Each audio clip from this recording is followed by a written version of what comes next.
In the quiet town of Wadowice, nestled in the southern hills of Poland, Karol Wojtyła came into the world on a spring day in 1920, his arrival marking the beginning of a life that unfolded amid the steady rhythms of a modest community.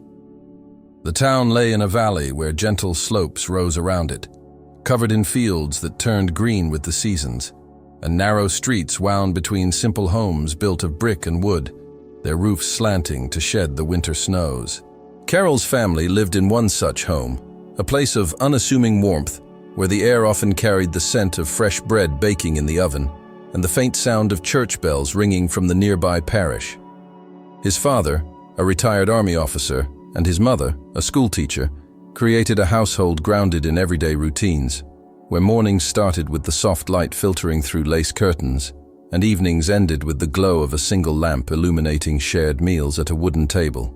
Karol's early childhood passed in this serene setting, where the days moved without hurry, guided by the natural cycles of the land. Summers brought long afternoons playing in the meadows that bordered the town, where wildflowers bloomed in scattered clusters and bees hummed lazily among the grasses, their movements as unhurried as the clouds drifting overhead. The river Skawa flowed nearby, its waters clear and steady, providing a place for children to skip stones or watch fish gliding beneath the surface, the ripples expanding outward in calm patterns. Winters wrapped the town in a blanket of snow, muffling sounds and turning the hills into soft white forms, where Karol might have walked hand in hand with his parents along paths cleared for sleighs, the crisp air carrying the distant chime of bells from sleds passing by. The family home stood as a center of quiet stability, with rooms furnished simply, a kitchen where pots simmered on the stove, releasing aromas of potato soup or stewed fruits, and a living area where books lined modest shelves, their pages turned in the evenings by lamplight. Karol's older brother, Edmund, shared in these moments, the two boys growing amid the gentle guidance of their parents, who instilled values through daily examples rather than stern instruction. Faith wove naturally into their lives, like the threads in a hand-knitted blanket, with visits to the local church, where wooden pews creaked softly under weight and candles burned steadily in alcoves, casting a warm glow on painted icons that watched over the congregation. Wadowice itself offered a backdrop of peaceful community life, where neighbors exchanged greetings over low fences and market days filled the square with the soft bustle of vendors arranging produce. Apples from nearby orchards, cheeses wrapped in cloth, all laid out under awnings that shaded against the sun. Karol absorbed these scenes as he ran errands or played with friends in the streets, the town's rhythm syncing with the changing light, from the golden hues of dawn spilling over the rooftops to the twilight that settled like a soft veil, bringing families indoors. The hills surrounding the area provided spaces for exploration, their paths leading upward through stands of birch and pine, where the wind whispered through branches and views opened out over the valley below, fostering a sense of quiet wonder in young eyes. Tragedy touched the family early, with the loss of Karol's mother when he was just 9, followed by his infant sister before he could know her. Events that cast a subdued shadow over the home, yet deepened the bonds that remained. His father took on both roles with steady resolve, maintaining the household's routines, preparing meals in the kitchen where pots still simmered, reading stories by the fireside as logs crackled softly, their embers glowing long into the night. These years built resilience in Karol, like roots extending deep into fertile soil, nourished by the community's support where neighbors offered quiet assistance, perhaps a shared loaf or a helping hand in the garden. The church nearby became a familiar refuge, its doors always open, the interior cool and dim with the scent of incense lingering in the air, providing a space where young Karol could sit in the pews, the wooden surfaces worn smooth by generations. School days in Wadowice added structure to his childhood, with classrooms where chalk dust settled on desks and teachers spoke in measured tones about history and literature, the windows overlooking the hills that framed the town. Karol excelled quietly, his curiosity leading him to books borrowed from the library, pages turned under the lamp's steady light at home.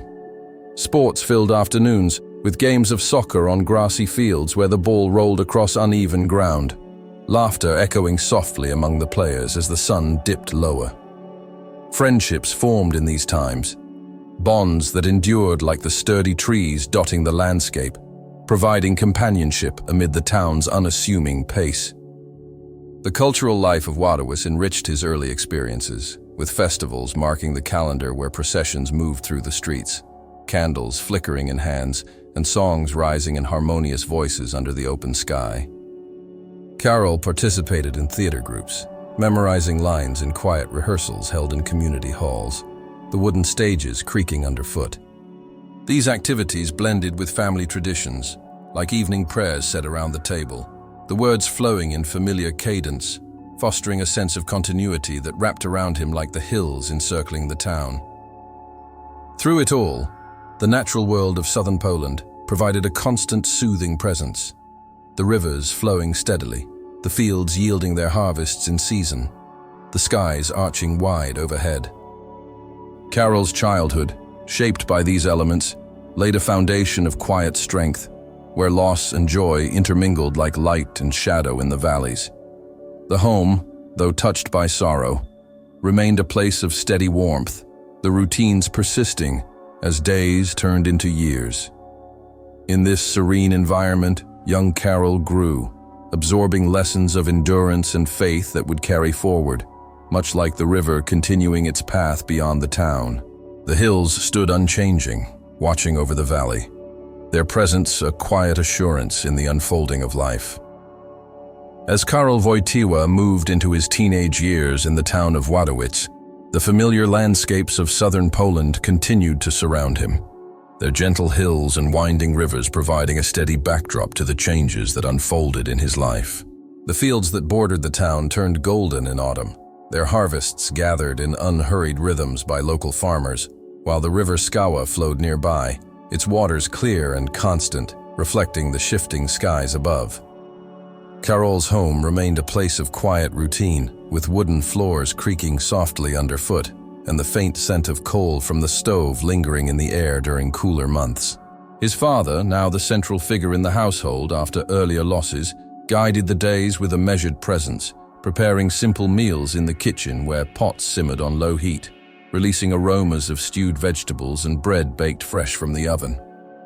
The gradual passing of loved ones came like seasons changing over the land, each one leaving a space that filled slowly with memory.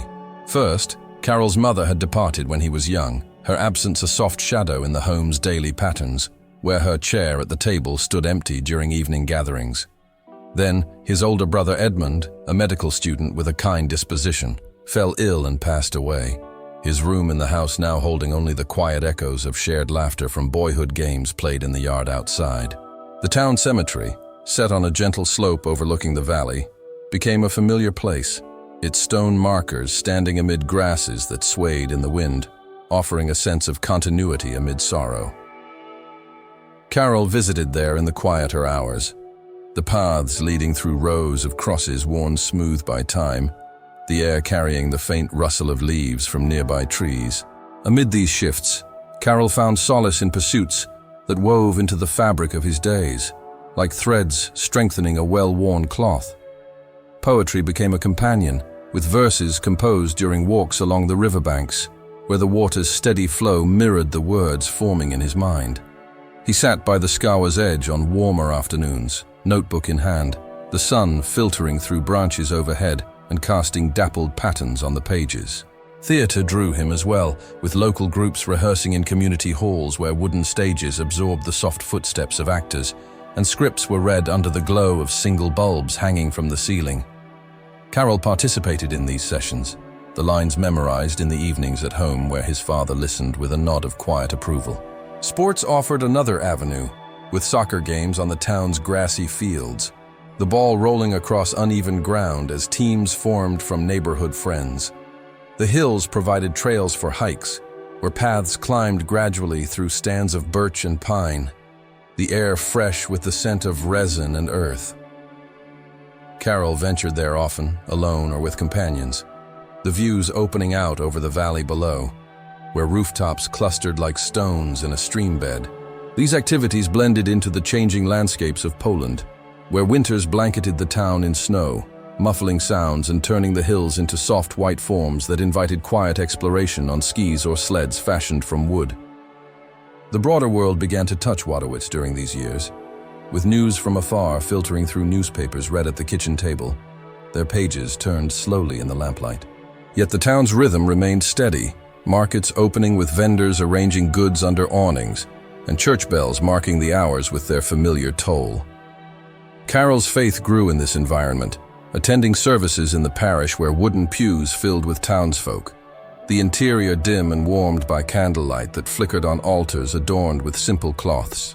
His father's example guided him, with evening prayers said in low voices, the words flowing like the river outside, fostering a sense of inner steadiness amid external changes.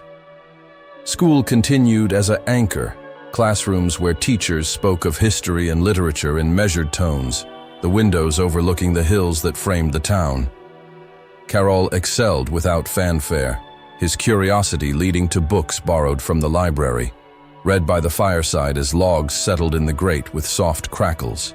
Friendships deepened in these years. Bonds formed over shared adventures in the fields or discussions held in the shade of trees during summer breaks. The losses in his family, though marking the period with a subdued tone, allowed for a quiet resilience to take root, much like the sturdy oaks that dotted the landscape, their branches enduring through seasons. Poland's own transformations loomed in the background, with political shifts echoing distantly like thunder over the hills. But in Wadowice, life proceeded in its unassuming way. Karol's teenage experiences, shaped by these gentle surroundings, built a foundation of quiet strength, where sorrow and solace intermingled like light, filtering through forest canopies. The river continued its flow, the hills stood firm, and the town wrapped around him in familiar patterns, preparing him unknowingly for paths that lay ahead. Evenings brought a settling calm, with stars emerging overhead, their light faint but constant, mirroring the enduring calm that grew within. As Karol Wojtyła navigated the quiet transitions of his youth in Wadowice, the landscapes of southern Poland continued to unfold around him, their gentle hills and winding paths providing a steady companion to his growing interests. The town remained a place of unhurried rhythms, where mornings dawned with light spreading slowly over rooftops, and evenings settled with the soft glow of lamps in windows. Karol's days blended schoolwork with explorations that took him beyond the familiar streets, into meadows where wildflowers nodded in the breeze and streams flowed clear over smooth stones. His curiosity drew him to books, borrowed from the local library, their pages turned in the calm of his room, where the wooden desk held stacks of volumes on history and literature, the air carrying the faint scent of ink and aged paper. Theater became a gentle pursuit during these years, with community groups gathering in halls where wooden stages awaited rehearsals, the floors echoing softly with footsteps as scenes came to life. Karol joined these sessions, memorizing lines amid the dim light of overhead bulbs, the scripts unfolding like stories told by firelight. Performances occurred in modest venues, where audiences sat on benches arranged in rows, the applause rising and falling like waves on a distant lake. These experiences allowed him to step into different roles, exploring emotions and narratives that mirrored the world's complexities, all within the town's serene boundaries. The hills outside provided backdrops for outdoor practices at times, their slopes offering natural amphitheaters where voices carried on the wind without strain. Sports wove into his routine as well, with soccer games on grassy fields near the river, the ball rolling across uneven ground as teams formed from neighborhood friends. The river Skawa served as a boundary for these matches, its waters murmuring steadily nearby, reflecting the sky's changing hues from blue to golden as afternoons lengthened. Karol moved with a natural ease on the field, his energy channeled into plays that unfolded without rush, the cheers of companions blending with the calls of birds overhead. Hiking trails in the surrounding countryside called to him too, paths climbing gradually through stands of birch and pine, where the air freshened with the scent of resin and earth, and views opened out over the valley below, fostering a sense of quiet accomplishment. Poetry emerged as another avenue, lines composed during solitary walks along the riverbanks, where the water's flow inspired words that captured fleeting thoughts. Notebook in hand, Carroll sat on grassy banks, the sun warming his back as phrases formed, reflecting on life's subtle patterns, much like the ripples expanding outward on the surface. These creative outlets provided balance amid the changes at home, where his father's steady presence anchored the days, meals shared at the table with conversations that flowed in low tones. The home's simple furnishings, the wooden chairs, the shelves of books, offered a space where ideas could settle without pressure, the evenings often ending with reading by lamplight, pages turning slowly as night deepened outside. School continued to structure his time, classrooms where teachers presented lessons in measured voices, windows overlooking the hills that framed the town. Carroll engaged with subjects that ranged from mathematics to languages, his mind absorbing details like soil taking in rain. Friendships deepened through these shared hours, bonds formed over discussions in the schoolyard or walks home along tree-lined paths. The community's events added variety, festivals where processions moved through the streets, candles flickering in hands as songs rose in harmonious notes under the open sky. Carroll participated without fanfare, his involvement blending into the town's collective rhythm. The broader shifts in Poland touched Wadowice subtly during this period, with news arriving through newspapers unfolded at the kitchen table, their articles read in the quiet of evening. Yet the town's life proceeded in its familiar way, markets opening with vendors arranging goods, and church services filling the parish with the soft murmur of prayers. Carroll's faith grew steadily in this environment, attending masses where the altar's candles burned with even flames, the interior's dim light fostering a sense of continuity. His father's example remained a quiet guide, evening routines including moments of reflection that aligned with the settling dusk outside.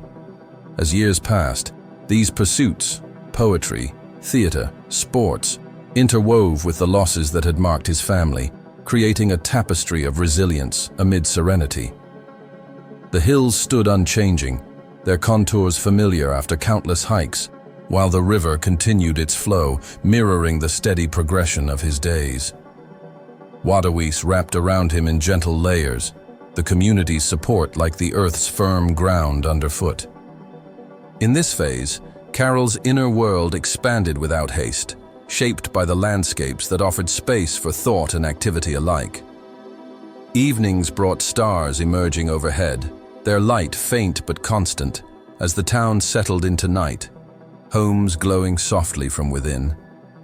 Through it all, the natural elements of southern Poland provided a soothing constancy, the fields yielding their cycles, the paths leading onward in unassuming ways. Carroll's teenage experiences built upon earlier foundations, each interest adding depth like layers of soil enriching the land. The quiet of home, the energy of fields, the creativity of halls, all blended into a period of gradual growth, preparing him for paths that lay beyond the valley's embrace. The air, often crisp in the mornings or mild in the afternoons, carried a sense of ongoing harmony, allowing his youth to unfold in peaceful measure. As Karol Wojtyła moved through the later years of his youth in Poland, the landscapes around him began to shift from the familiar hills of Wadowice to the broader paths that led toward Kraków, where ancient streets wound like quiet rivers through the city's historic heart. The call to the priesthood emerged gradually within him, like dawn spreading slowly across the valley, without sudden light, but with a steady warming of the horizon. This discernment unfolded amid the changing times of his country, where the air carried the faint chill of uncertainty, yet Carroll found himself drawn inward, contemplating a vocation that aligned with the unhurried flow of his experiences. The decision took shape in moments of quiet reflection, perhaps during walks along the River Skawa's banks back home, where the water's steady movement mirrored the gentle pull he felt toward a life of service.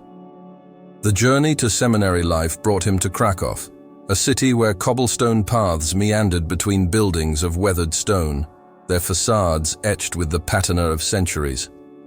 The Vistula River flowed alongside, its waters broad and calm, reflecting the spires of churches that dotted the skyline like silent guardians. Karol arrived in this setting during a period when shadows loomed over the land. Yet the seminary offered a space of steady continuity, its halls echoing softly with the footsteps of those who studied there. The ancient streets outside provided routes for thoughtful strolls, where the air held the scent of rain on stone or the faint aroma of bread from nearby bakeries, blending with the city's enduring rhythm. Within the seminary walls, life proceeded in measured cycles. Classrooms where texts on theology and philosophy lay open on wooden desks, their pages turned under the soft light of windows overlooking courtyards lined with ivy. Mornings began with the faint toll of bells from nearby chapels, calling to prayer in chapels illuminated by the warm glow of candles set in iron holders, their flames burning steadily through the hours. Karol immersed himself in these routines, absorbing lessons that built upon his earlier foundations, the material unfolding like layers of soil revealed in a gentle dig. The river's steady flow outside served as a constant companion, its presence felt through open windows, where breezes carried the murmur of water over stones. Evenings in the seminary brought times of quiet study, lamps casting even light on books that spoke of history and faith, the pages filled with accounts from ages past. The city around them settled into night, lanterns appearing in windows like scattered stars, while the Vistula continued its course, undisturbed by the hours. Karol's formation progressed without rush, guided by mentors who shared knowledge in low voices during discussions held in rooms with high ceilings, where echoes faded softly into the walls. The ancient architecture of Krakow enveloped this period, its bridges arching over the river in graceful curves, offering places for contemplation during brief walks between studies. The challenges of the era touched the seminary subtly, with restrictions that required studies to proceed in hidden ways at times, yet the atmosphere remained one of steady persistence. Chapels provided spaces where candles burned through the dim hours, their light reflecting on polished wood and stone floors worn smooth by generations. Karol's vocation deepened in these surroundings, his commitment solidifying like roots extending into fertile ground, nourished by the daily patterns of prayer and learning. The river outside flowed onward, its waters carrying leaves and reflections alike, symbolizing the quiet progression of his path. As months turned into years, the seminary's rhythm became ingrained, mornings awakening with the soft chime of bells, and days filled with texts that explored the world's deeper layers. The city's streets, lined with buildings that had stood through countless seasons, offered a sense of timelessness, their facades catching the sun's angled light in winter or the full warmth of summer. Karol moved through this formation with a gentle focus, the Vistula's presence a reminder of life's continuous movement, its banks bordered by willows that dipped branches toward the water. Evenings often ended in chapels where the candlelight created pools of warmth, illuminating icons that watched over the space with unchanging gazes. The overall environment fostered a sense of quiet growth, where knowledge accumulated like sediment in a stream bed, building steadily over time. Krakow's historic heart, with its squares and alleys, provided occasional respites, where the air filled with the distant hum of city life, yet retained pockets of stillness. Karol's discernment matured in this setting, his call to the priesthood affirming itself without force, like the river finding its way through the landscape. The chapel's soft glow and the river's flow intertwined, creating a backdrop where his formation unfolded in peaceful measure. Through it all, the city's enduring elements, the stone bridges, the flowing water, the candlelit interiors, supported this phase, allowing his vocation to take root deeply. The hills visible in the distance stood firm, their contours familiar from afar, while the seminary's routines provided structure amid broader changes. In this way, Karol's path toward ordination progressed, a quiet journey marked by the steady influences of place and time. The Vistula continued its course, reflecting the sky's changing moods, as his formation neared completion in the city's serene embrace.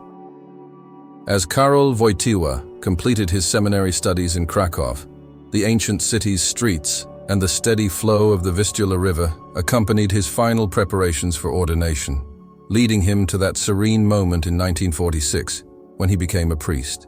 The ceremony unfolded in a chapel where candlelight flickered softly on stone walls, casting even glows that warmed the space without haste, and the air held the faint scent of incense lingering from previous services. Now Father Carroll, he stepped into his role with a quiet readiness, assigned to parishes where the landscapes of Poland offered varied backdrops to his early ministry. First in the countryside, then shifting to urban settings, each place allowing his work to unfold in measured ways. His initial posting took him to a small village parish nestled in the gentle valleys of southern Poland, where fields stretched out in even rows and farmhouses dotted the horizon like scattered stones.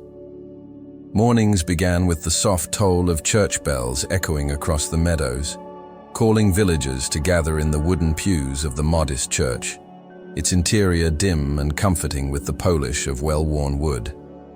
Father Carroll celebrated masses there, his voice steady over the altar, the rituals proceeding without rush as sunlight filtered through stained glass, painting subtle colors on the floor. Afternoons often found him visiting homes along dirt paths bordered by wild grasses, where families welcomed him with simple offerings of bread and tea, shared at kitchen tables that bore the marks of daily use. The countryside provided a serene canvas for his ministry, with rolling hills that rose gradually, covered in crops that swayed in the wind like waves on a calm sea. Father Carroll organized youth groups in these open spaces, leading hikes through forests where pine needles carpeted the ground and streams murmured over smooth rocks. The paths climbed without steepness, allowing for easy steps amid the trees that arched overhead, their branches filtering light into dappled patterns on the trail. Evenings by firesides followed, where logs crackled softly in outdoor pits, the flames casting warm circles of light on faces gathered around, discussions flowing in low tones about life's simple questions. The night sky above dotted with stars that emerged one by one. Transitions to urban parishes brought him back to Krakow's familiar streets, where cobblestones gleamed after rain and the Vistula's waters reflected the city's spires in steady ripples. Here, his ministry adapted to the denser rhythm of city life, yet retained its unhurried essence, with visits to apartments where families lived in close quarters, their rooms lit by single bulbs that cast soft shadows on walls adorned with family photos. Masses in larger churches filled the air with the collective murmur of prayers, the high ceilings absorbing the sounds into a peaceful hush. Father Carroll continued guiding youth, now through discussions in community halls where wooden floors creaked under chairs arranged in circles, the conversations extending into the evening as street lamps outside glowed faintly through windows. The urban settings offered contrasts to the countryside, with parks where paths wound between benches and trees that shed leaves in autumn, carpeting the ground in golden layers. Father Carroll led groups on walks there, the air carrying the faint scent of fallen foliage and distant river water, allowing for reflections that arose naturally amid the greenery. Fireside gatherings shifted to indoor hearths in parish buildings, where coals glowed steadily in grates, warming the space as stories and ideas were shared without pressure, the flames dancing low and even. These early years as a priest allowed his approach to ministry to deepen gradually, like roots extending into soil nourished by steady rains. Parish life in both settings revolved around seasonal cycles, with festivals marking the calendar, processions through village lanes or city squares, where candles burned with even flames, their light merging with twilight. Father Carroll participated in these, his presence a quiet anchor amid the gatherings, the paths lit by handheld lanterns that swayed gently with each step. Baptisms and weddings occurred in churches where sunlight streamed through windows in soft beams, illuminating altars adorned with fresh flowers from local gardens. His homilies flowed in measured tones, drawing from everyday observations like the river's constant movement or the hill's enduring forms, resonating with parishioners in their daily lives. Through winters when snow blanketed the landscapes, turning fields and streets into white expanses that muffled sounds, Father Carroll visited homes where stoves warmed the air with the scent of burning wood, offering support in quiet conversations. Springs brought renewal, with blossoms appearing on trees along the paths, their petals falling like soft confetti. His ministry embraced these changes, adapting without disruption, fostering connections that grew steadily over time. The youth groups, in particular, flourished under his guidance. Hikes in the mountains where trails ascended gradually through forests, the air fresh with pine, leading to overlooks where valleys spread out below in serene vistas. Evenings often ended with reflections by the fire, whether in rural clearings where stars filled the sky, or urban rooms where windows framed the night. Father Karol's early priesthood thus unfolded in harmony with Poland's varied terrains, his work a gentle thread weaving through the lives he touched. The rivers continued their flow, the hills stood firm, and the seasons cycled onward, mirroring the steady progression of his calling. In this period, his foundation as a priest solidified, like a tree taking deeper root in fertile ground, prepared for what lay ahead in the quiet unfolding of days. As Father Karol Wojtyła continued his ministry in the parishes of Poland, the paths of his life led him toward greater responsibilities, beginning with his appointment as Auxiliary Bishop of Kraków in 1958, a role that unfolded amid the city's ancient streets and the steady flow of the Vistula River nearby. The news came without fanfare, settling into his days like autumn leaves drifting to the ground, and he accepted it with the quiet steadiness that had marked his earlier years. Kraków, with its historic buildings of weathered stone and spires reaching toward the sky, provided a familiar setting for this new chapter, where the air often carried the faint scent of rain on cobblestones or the warmth of sunlight filtering through arched windows. As bishop, he moved through the diocese's varied landscapes, from the urban quarters where homes clustered along narrow lanes to the rural areas where fields stretched out in even rows, their soil turning under plows in seasonal rhythms. His days as bishop blended oversight with pastoral visits, traveling to quiet churches nestled in villages where wooden steeples rose modestly against the horizon, their bells tolling softly across meadows dotted with wildflowers. These journeys took him along roads bordered by birch trees, their leaves rustling faintly in the breeze, leading to parishes where communities gathered in simple interiors lit by candlelight that cast even glows on painted walls. He celebrated masses in these spaces, the rituals proceeding without haste, the incense rising in thin streams that mingled with the scent of polished wood and fresh earth from nearby gardens. The political shifts in Poland during this time touched the diocese subtly, like clouds passing over the sun. Yet his focus remained on the steady care of those under his guidance, offering support that flowed as naturally as the river winding through the city. In 1964, his role expanded further with his elevation to Archbishop of Kraków, a position that deepened his connection to the archdiocese's broad expanse, encompassing both the bustling city center and the serene countryside beyond. The cathedral in Kraków, with its high vaults and stone floors worn smooth by generations, became a central point, where morning light streamed through stained glass, painting the interior in muted colors that shifted slowly with the hours.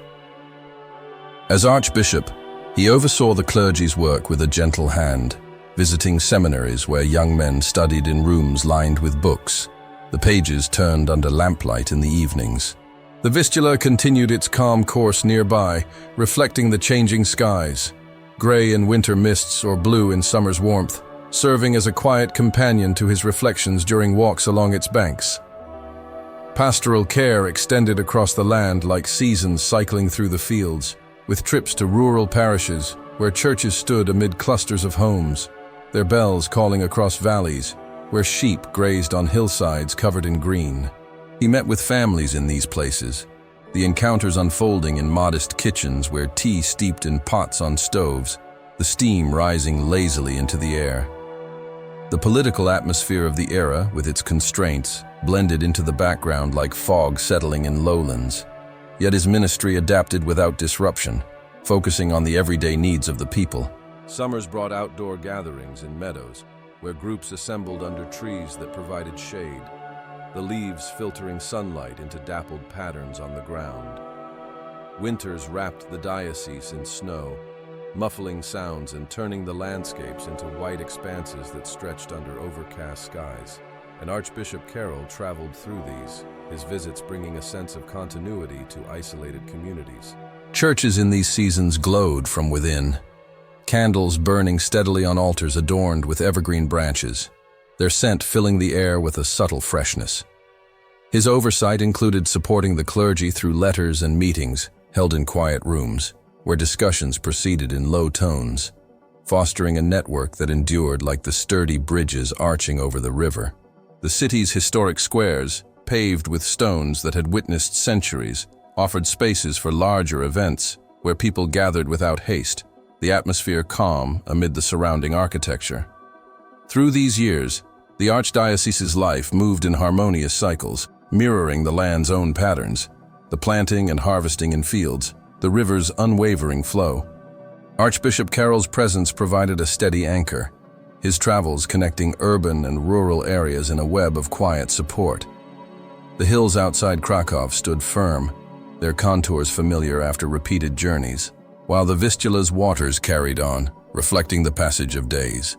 In this role, his ministry deepened, like roots extending further into the soil, nourished by the diocese's enduring spirit. Evenings often found him in the archbishop's residence, where lamps cast soft light on desks piled with correspondence, the pages handled with care as night settled over the city. The political shifts continued subtly, like winds changing direction over the plains, yet his focus remained on nurturing the faith communities, allowing them to grow without pressure. Rural visits in spring brought views of blooming orchards, petals falling gently to the ground, while autumns painted the leaves in golden tones that blanketed the paths. This period of leadership unfolded peacefully, a chapter where responsibilities blended with the landscape's serene beauty, preparing for what lay ahead in the quiet progression of time.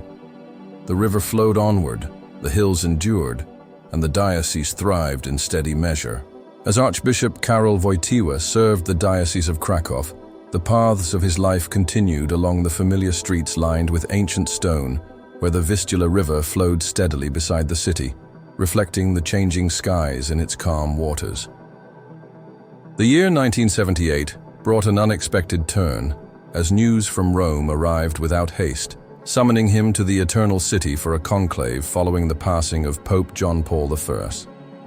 Karol traveled southward, crossing landscapes that shifted from Poland's rolling plains to the warmer hills of Italy, where olive groves dotted the countryside and the air carried the faint scent of sun-warmed earth. Rome welcomed him with its timeless architecture, buildings of weathered marble and brick rising in layers under the Mediterranean sun, their rooftops forming a mosaic that stretched toward the horizon. The conclave gathered in the Vatican's quiet halls, where cardinals from distant lands assembled in chambers lit by soft light filtering through high windows, the atmosphere one of measured deliberation amid the steady toll of bells from St. Peter's Basilica nearby. Days passed in this enclosed space, with discussions unfolding without urgency, like leaves turning slowly on autumn branches. Karol, known for his steady presence, participated in the proceedings, his thoughts perhaps wandering to the riverbanks of his homeland during moments of pause.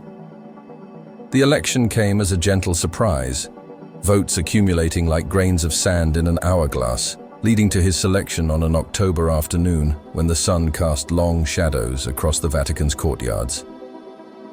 Stepping onto the balcony of St.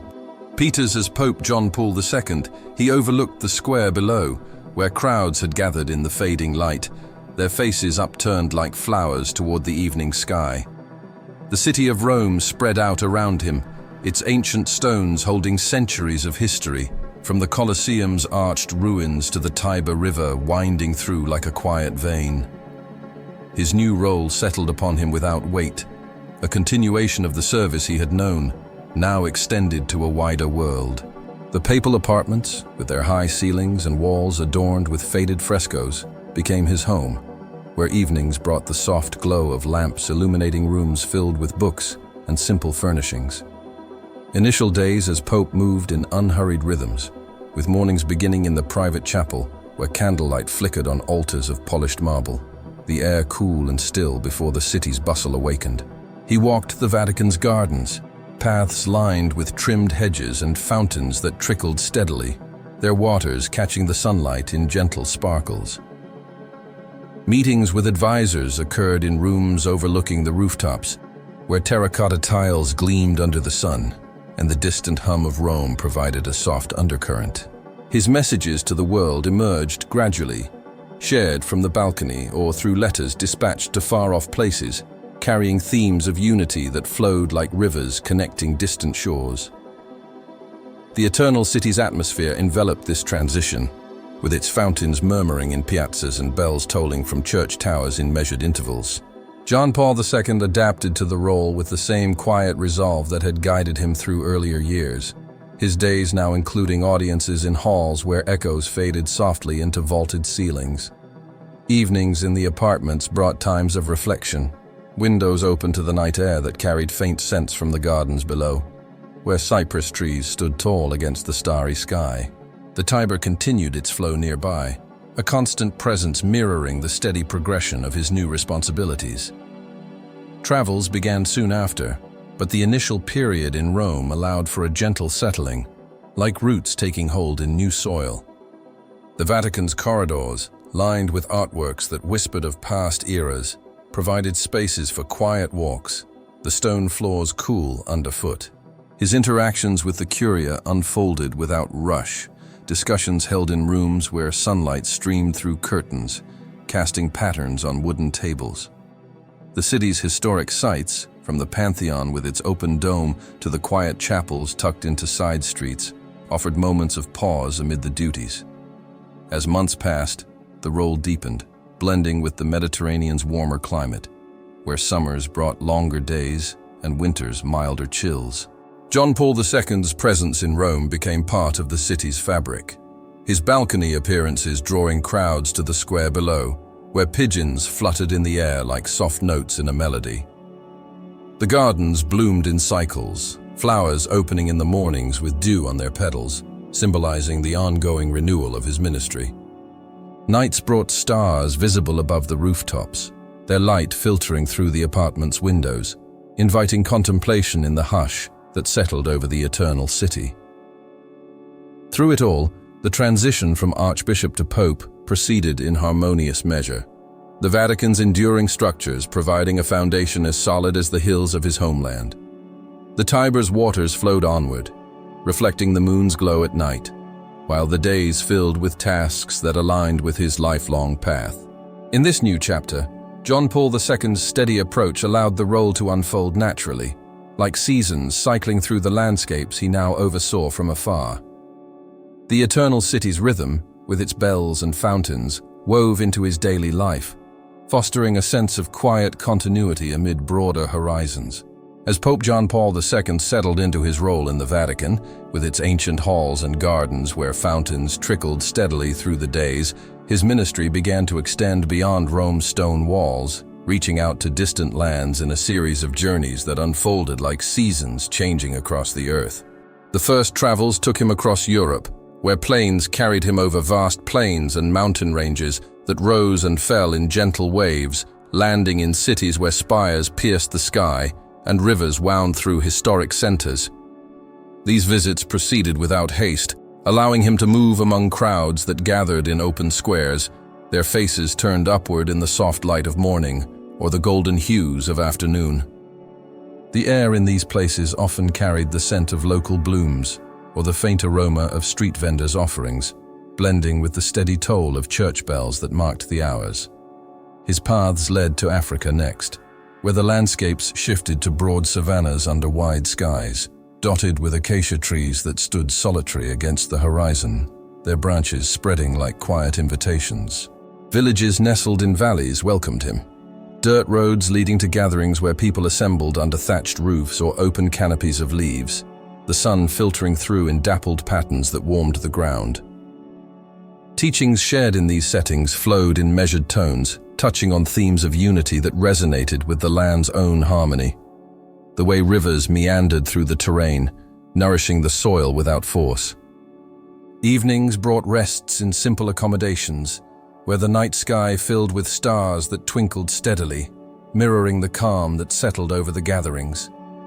Journeys to Asia followed, crossing oceans to islands and mainland expanses where rice fields stretched out in even terraces, reflecting the sky like mirrors laid across the hills.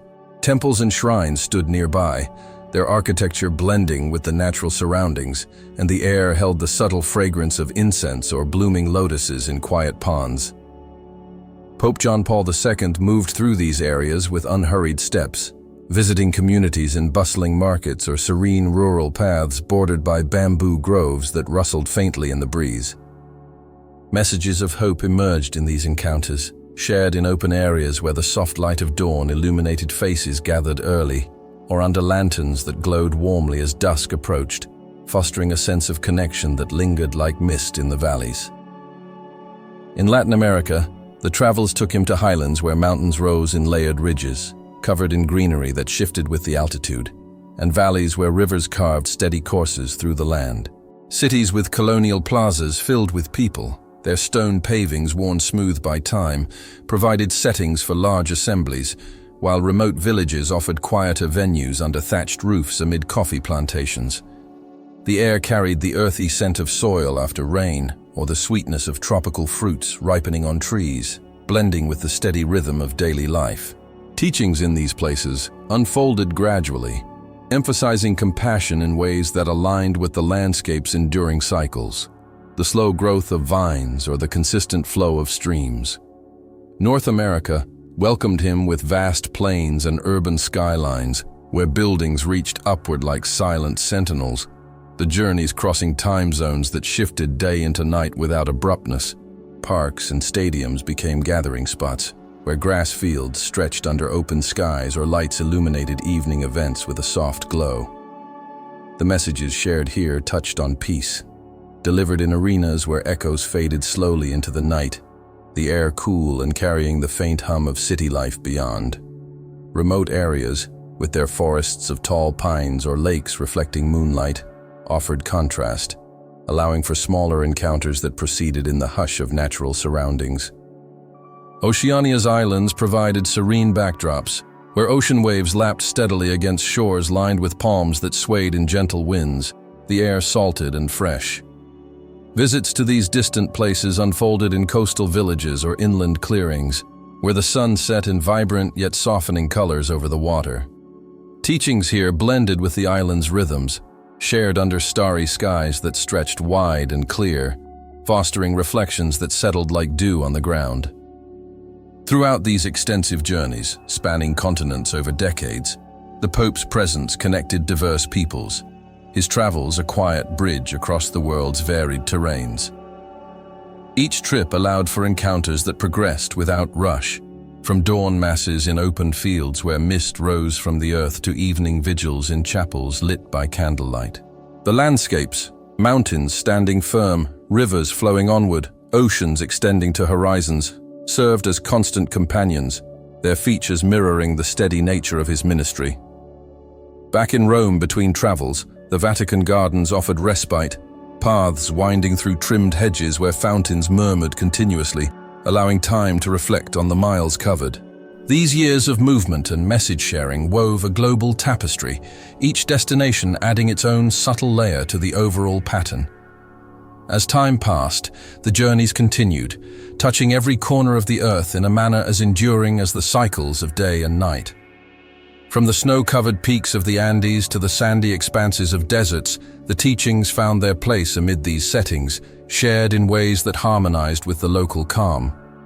The air in each location, whether crisp in mountain heights or warm in tropical lowlands, carried a sense of shared humanity, the Pope's steady approach fostering connections that lingered long after departure.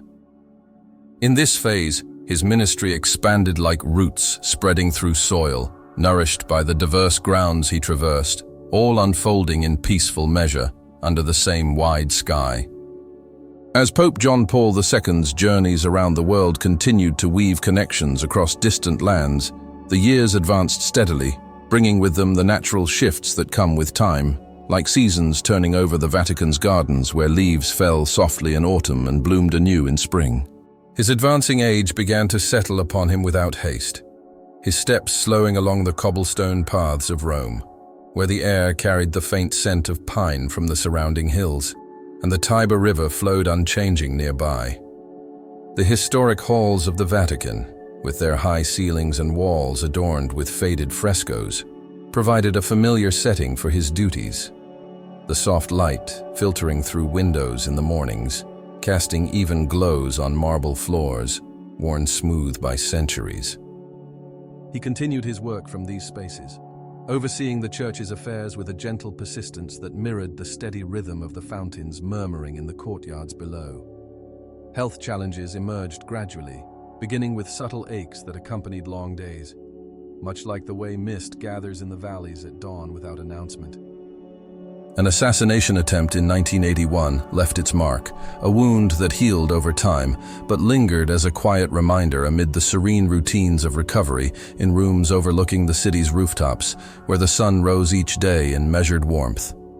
The bullet's path had been halted, and in the quiet aftermath he returned to his responsibilities, his movements now tempered by a careful pace that allowed for pauses in the gardens, where benches offered places to sit under the shade of cypress trees, their branches swaying faintly in the breeze.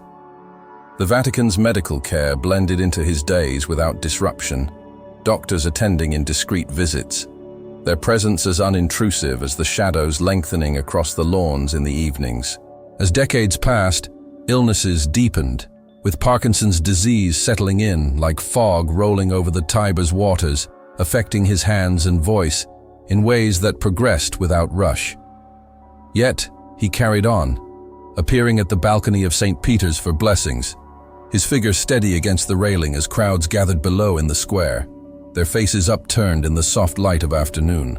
The historic halls framed these moments, echoes fading softly in the vast spaces where meetings occurred in rooms lit by chandeliers that cast warm pools of light on wooden tables. Travels lessened over time, replaced by audiences in the Vatican, where visitors arrived from afar, the encounters unfolding in measured conversations that filled the air with a sense of quiet continuity. The gardens became a frequent refuge, paths winding through trimmed hedges and flower beds where roses bloomed in cycles, their petals opening to the sun without fanfare. He walked there when strength allowed, the gravel crunching softly underfoot, the air fresh with the scent of earth after rain or the subtle fragrance of blooming lavender. Papal duties adapted to this phase, encyclicals composed in studies where books lined the shelves, their pages turned slowly under desk lamps that glowed into the night. The Church's global concerns flowed through these writings, addressing matters of peace and human dignity in tones that resonated like the steady chime of bells from the basilica, marking the hours without urgency. Evenings in the apartments brought times of rest, windows open to the night air that carried faint sounds from the city below, the distant hum of traffic or the soft toll of distant clocks. Caregivers attended with gentle efficiency, their presence blending into the routine, like the shadows cast by moonlight on the walls. Public appearances continued, his voice now softer, carried over speakers to the crowds in the square, where pigeons fluttered in the air like quiet notes in a melody. The Vatican's rhythm supported this period, with its cycles of prayer in chapels where candles burned steadily, their flames reflecting on polished surfaces. As health declined further, mobility lessened, yet his spirit remained anchored in the daily observances, wheelchair allowing him to move through the halls where echoes of footsteps faded into silence. The gardens outside bloomed regardless, spring bringing fresh greens to the paths he once walked more freely, the air warmed by the sun's gradual ascent. Audiences adapted, held in smaller settings where the atmosphere remained serene, the soft light illuminating faces gathered in quiet respect. Writings and messages continued to emerge, shared with the world through letters dispatched like seeds carried on the wind, landing in distant places. The later years thus unfolded in harmonious measure, the Vatican's enduring structures providing a foundation as solid as the hills of his homeland. Mornings dawned with light spreading across the rooftops, and evenings settled with stars appearing overhead, their presence a constant amid the changes. His persistence in duties reflected the steady flow of the Tiber nearby, unwavering through the seasons. In this phase, his ministry deepened in quiet ways, like roots extending further into the soil, nourished by the surrounding calm. The fountains murmured onward, the gardens bloomed in cycles, and the days progressed in peaceful continuity, allowing his legacy to settle like dusk over the eternal city. As Pope John Paul II's later years unfolded in the quiet halls of the Vatican, where fountains murmured steadily in the gardens and the Tiber River flowed unchanging below, his life drew toward a gentle close in 2005, his passing marked by a serenity that enveloped Rome like twilight settling over the city's rooftops. Crowds gathered in St. Peter's Square during those final days, their presence a soft murmur under the open sky, candles flickering in hands as night deepened, casting warm glows that blended with the stars emerging overhead. His departure came without haste, the world pausing in a collective hush as news spread across continents, touching places he had visited, from the hills of Poland to the shores of distant islands, where memories of his journeys lingered like echoes in valleys after a bell's toll has faded. The funeral rites proceeded in measured steps, the basilica's vast interior filled with the faint scent of incense rising from censers swung gently by attendants, the air cool and still amid the stone arches that had witnessed centuries. Dignitaries and ordinary people alike assembled, their footsteps echoing softly on marble floors as the ceremony unfolded under the dome where light filtered through high windows in even beams. Burial followed in the grottos beneath the basilica, a place of quiet repose where popes rested in simple tombs, the earth embracing him in the same unassuming way he had lived. The square outside emptied gradually, leaving the city to resume its rhythm, the river continuing its flow as if carrying forward the legacy he left behind. Canonization came years later in 2014, a process that unfolded without rush, like seasons cycling through the Vatican's gardens, where flowers bloomed in their time. Recognized as a saint, his life became part of the Church's enduring narrative, his example woven into liturgies celebrated in chapels worldwide, where candles burned steadily on altars and readings shared his story in low voices. Pilgrims traveled to sites connected to him, from Wadowice's modest streets to Krakow's ancient squares, walking paths he once knew, the air carrying the same sense of earth and pine that had surrounded his early days. His tomb in St. Peter's became a place of quiet visitation, where people paused amid the dim light, the stone cool underfoot, and the atmosphere one of serene continuity. John Paul II's influence extended softly through his writings, encyclicals that addressed matters of human dignity and peace, their pages turned in studies and libraries, where lamplight cast warm circles on wooden desks. These documents traveled across the world, finding places in homes and seminaries, their ideas settling into minds like seeds in fertile soil, growing over time without demand. His emphasis on youth gathered momentum in events like World Youth Days, where gatherings in open fields under wide skies allowed connections to form, the memories lingering like the afterglow of sunsets shared among friends. These occasions, repeated in various lands, fostered bonds that endured, much like rivers connecting distant valleys. His travels, spanning over 100 countries, left quiet imprints on the places he visited, from Africa's broad savannas where acacias stood solitary against horizons, to Asia's rice terraces reflecting the sky in still waters. In each location, his presence encouraged a sense of unity that persisted, like threads linking a tapestry's patterns. Dialogues with other faiths emerged from these journeys, conversations that flowed in measured ways, building bridges across cultural divides without force, their effects unfolding gradually like dawn spreading over landscapes. Environmental concerns found voice in his messages, drawing attention to the Earth's care in ways that resonated with the natural world's own rhythms, the steady growth of forests, or the calm cycle of seasons. Social teachings on justice and mercy wove into global discussions, influencing policies and personal choices alike, settling into societies like rain, nourishing the ground over time. His stance on life issues offered perspectives that invited reflection in quiet moments, much like contemplating a river's flow from its banks. The fall of communism in Eastern Europe, partly inspired by his steady encouragement, unfolded without abruptness, walls coming down as people gathered in squares under open skies, the changes marking a new chapter in history's unhurried progression. Through art and media, his legacy continued to spread, with books and films recounting his life in serene narratives, their pages and scenes evoking the hills of his youth or the Vatican's gardens. Statues in town squares worldwide stood as quiet reminders, their forms weathered by time, overlooking paths where people walked in daily routines. His beatification and canonization ceremonies drew crowds to Rome, where the square filled once more, candles glowing as night fell, echoing the vigils of his passing. Reflecting on his life invites a sense of enduring calm, where his path from a small Polish town to the world stage traces a journey of quiet devotion, connecting generations through traditions that flow onward like rivers through valleys. His example lingers in simple acts of kindness shared in homes or in prayers said in chapels where light filters softly through windows. The hills of Wadowice, the streets of Krakow, the gardens of the Vatican, all blend into a tapestry where his influence remains a soft thread, offering gentle inspiration without demand. As nights settle over familiar places, his story provides a quiet bridge between past and present, a legacy that rests like evening light fading over paths well traveled.